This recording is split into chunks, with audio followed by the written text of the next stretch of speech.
সুপ্রভাত সবাইকে। সবাই কেমন আছো? আশা করছি সবাই ভালো আছো, আমিও ভালো আছি। সকালবেলা ঘুম থেকে উঠে ঘুম চোখে কাজে লেগে পড়েছি।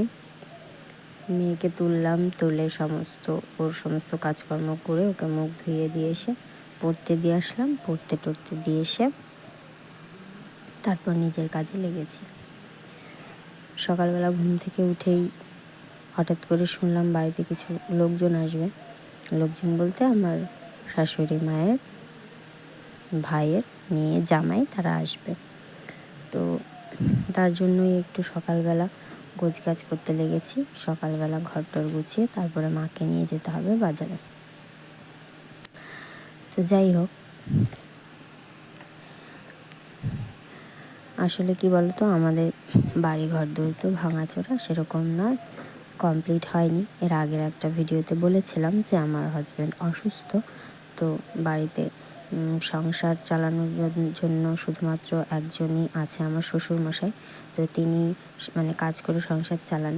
তো তারপরে আমার স্বামীর অসুস্থতা, তার জন্য আলাদা খরচা তো আছেই। তো সমস্ত কিছুর জন্য সেভাবে বাড়িঘর দূর কমপ্লিট হয়নি। ওই কোনো রকম ছাদটা দিয়েছিল অ্যাক্সিডেন্টের আগে, কিন্তু এখনও পর্যন্ত কমপ্লিট হয়নি।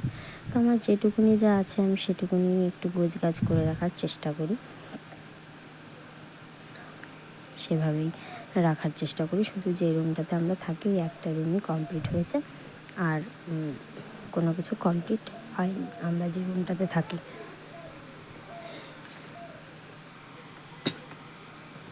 ঘরটা সেরে এসে বাইরে এসে যে জামা কাপড়গুলো ছিল সেগুলো একটু গুছিয়ে নিচ্ছি।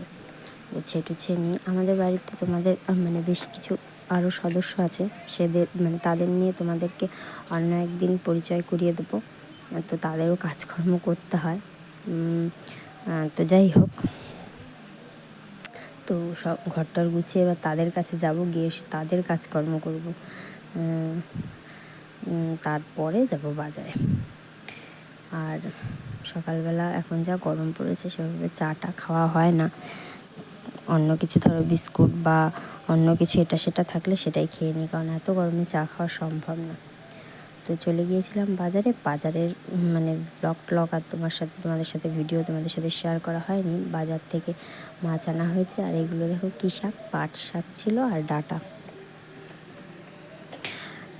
শাক। তো এইগুলোকেই আনা হয়েছে, ওরা খাবে বলেছিল। ওদের ওখানে যারা আসবে তাদের ওখানে মাংস পাওয়া যায় সবসময়, এই সমস্ত সবজি মাছ টাছ পাওয়া যায় না, তো তাদের জন্য রান্না করবে। আর এইগুলো ছিল আগের দিনের মাছ, ফ্রিজে রাখা ছিল, ভেজেই রেখেছিলাম, কারণ এই গরমে না যতই টিপে রাখি তাও কেমন কেমন লাগে বলে ওই জন্য ভেজেই রেখেছিলাম। ফ্রিজে রাখি কিন্তু তাও। যাই হোক, এদিকে মা যে মাছ শাক কাটতে বসে গেছে, শাকটা কুটে নিয়ে আমাকে বলছে বারবার ভিডিও করছিস। তো যাই হোক, আর এই যে মাংস টাংস ধুয়ে এনে রেখেছি আমি।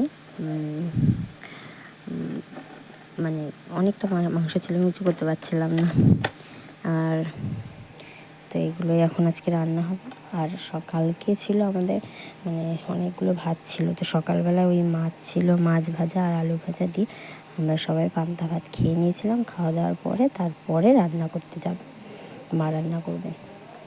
তো ওই জন্যই এই সমস্ত কিছু বেড়ে নিচ্ছিলাম যে সবাই মিলে খাবো, কারণ অনেকগুলো পান্তা ভাত ছিল, নষ্ট তো আর করা যাবে না। তো সবাই মিলে যেহেতু খেয়ে নিতে হবে, তাই আগের দিনের ভাত তার সাথে মাছ ভাজা আর আলু ভাজা আর পান্তা ভাত। এই গরমে পান্তা ভাত জিন্দাবাদ, পান্তা ভাতের কোনো বিকল্প কিছু নেই। দিন বলো রাত বলো সারাক্ষণ পান্তা ভাত খাওয়া যেতেই পারে।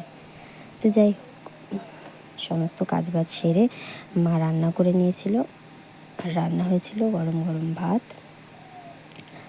ডাঁটা দিয়ে আলু দিয়ে মাছের ঝোল, আর এদিকে হয়েছিল আলু দিয়ে মাংসের ঝোল, আর হয়েছিল আমের চাটনি। তো এই সমস্ত কিছুই রান্না হয়েছিল। আর এই গরমে এইসবই ঠিক আছে।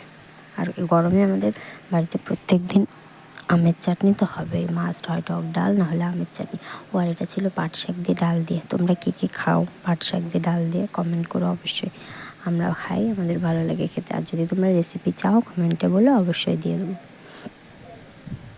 আর এই দুপুরে রোদে সবাই খাওয়া দাওয়ার পরে এই যে স্লাইস, 1 বোতল স্লাইস নিয়ে এসেছিলো।